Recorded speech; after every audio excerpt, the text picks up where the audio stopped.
I believe it was Booker T. Washington who said that excellence is to do a common thing in an uncommon way. That is excellence. And we see from our scripture passage today that the Apostle Paul is talking about excellence. In fact, he calls it the most excellent way. And what is that most excellent way? Well, it's the theme that we are exploring today, and that is that of agape love. Agape is the Greek word for love, and it's the highest kind of love. It's a divine kind of love, and it's all around us, and it's even within us. And so here is the Apostle Paul. He is talking about this divine love, this most excellent way in this letter to the church. The church at Corinth was a growing, bustling congregation, and it was actually founded by the Apostle Paul himself.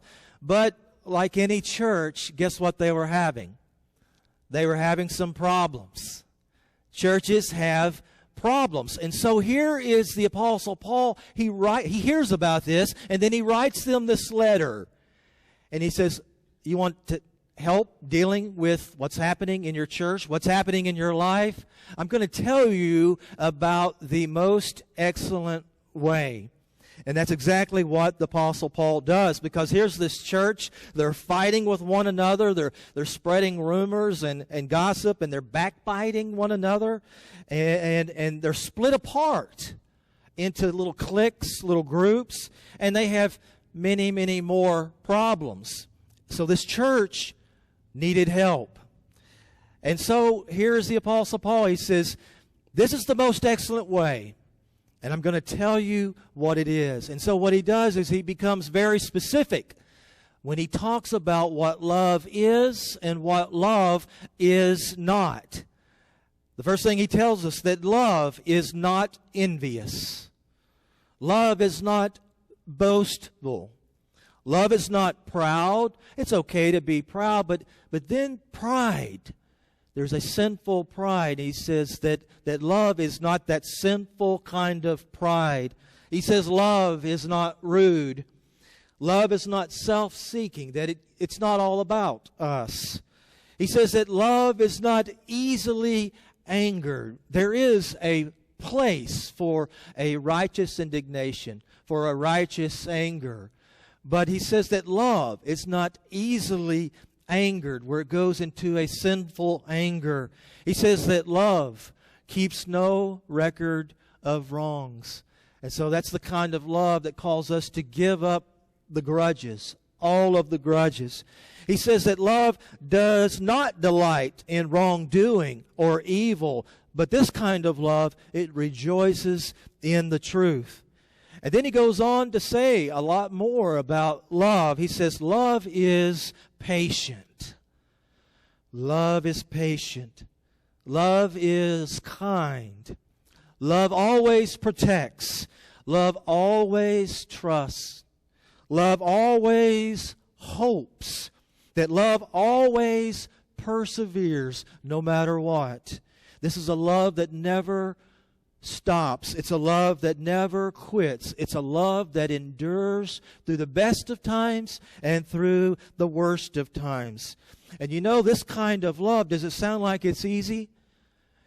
It's easy to say it, but it's much harder to actually show it, to actually do it. And nowhere did the Apostle Paul ever say that agape love was easy.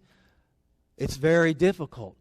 But it is possible, because we know that with God, all things are possible. And this kind of love, it's already there. It's already there in your heart. And it was from the very beginning when we were created. We were created in the image of God, and in theological circles we call it the Imago Dei.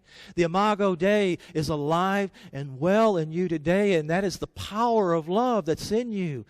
And it's ready to be called upon and to be utilized. There's a little bit more about this love that I would like to share with you. This is the kind of love that is an unconditional kind of love. It's unconditional. And this means no conditions whatsoever. And it's hard for us to understand that. It's hard for us to grasp that. Unconditional agape love means that I love you, we love one another in spite of our imperfections, in spite of our flaws, our limitations, our shortcomings, our weaknesses. Love still stands no matter what. Even if the other person does not love you in return, we say, I'll still love you because there are no conditions. No conditions. This kind of love is an unconditional kind of love. However, our love tends to be somewhat conditional. We say that if we love others, we expect to be loved in return. If I show you love, you better give me love in return. Well, at that point, it's not real love. It's not agape love because we are expecting something from somebody else. Human love will always say, well, what's in it for me?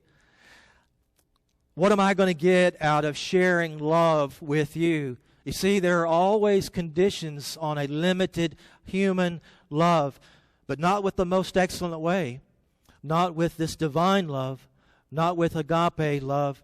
It's unconditional. I'm reminded of a love letter that was sent from a lady named Marie to her ex-fiancé, Jimmy. And I've shared this with you before, but I just had to share it again. And this is how the letter goes. Dearest Jimmy, no words could ever express the great unhappiness I felt since breaking our engagement. Please say you'll take me back. No one could ever take your place in my heart, so please forgive me. I love you, I love you, I love you. Yours forever, Marie. P.S. By the way, congratulations on winning the state lottery. You see, human love is conditional. It's conditional, but with God's love, it's unconditional. No matter what, find a way to love. The next thing about this kind of agape love, this most excellent way, is that it's sacrificial. The idea of sacrificial is captured in John 15, verse 13. It says, greater love has no one than this, than to lay down his life for his friends. See, the sacrificial love, it requires us to give of ourselves, to give until it hurts. And to give, it don't stop there. Don't just give love until it hurts. Give until it actually feels good inside of us. It is a sacrificial love because we take our eyes off of ourselves and we focus it on the other through the love of Jesus Christ. Sacrificial love is the kind of love that happens when we don't feel like doing it. I don't feel like doing this, but it's agape love that makes it happen. It's sacrificial love when the other person doesn't love us in return. You just keep on loving through it. It's a sacrificial kind of love. And the third thing is that it's an unlimited kind of love. This most excellent way that Paul is talking about is an unlimited kind of love. It has no reserve whatsoever. There is no limit to this in this kind of love because, again, this comes from God who is infinite. God doesn't divide His love between us. He doesn't love some of us more than others. No, this kind of love is a love that is multiplied, and it comes from a place of infinity. And the same is true for you and me. That love is alive and well within us, and so it makes it possible to love others unlimited. Unlimited.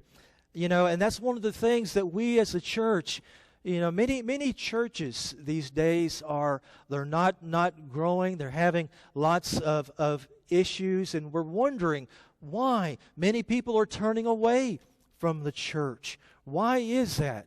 Well, there are many reasons, but I can tell you now why people come to the church. Or at least I think so. Why are you here today?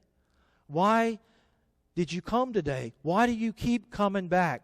Well, maybe there are many reasons, but I'm reminded of a theologian by the name of Dr. Sherwood Wirt. And it was in his book, Afterglow. And he said this. He says, I have learned that there is no point in talking about strong churches and weak churches, big churches and little churches, warm churches and cold churches. Such categories are unrealistic and beside the point. There is only this, a loving church or an unloving church. We're either one or the other. And that, to me, is why the church really grows. That's why people come, is that they come here, they walk through those doors, and they somehow, some way, experience the love and the compassion of God through Jesus Christ. And so we read in Scripture that it's this kind of love, according to the Apostle John, that this is the defining mark of what it means to be a Christian. This is what truly defines us. It's not really whether or not we're a member of a church or we do this or we do that. The defining mark is that we are people who love other people. In fact, the old hymn, one of my favorite hymns, says, they will know that we are Christians by our love. Indeed, they will. My friends, the Apostle Paul said the greatest of these was faith, hope, and love. But love never fails. And that, my friends, is the most excellent way. Thanks be to God.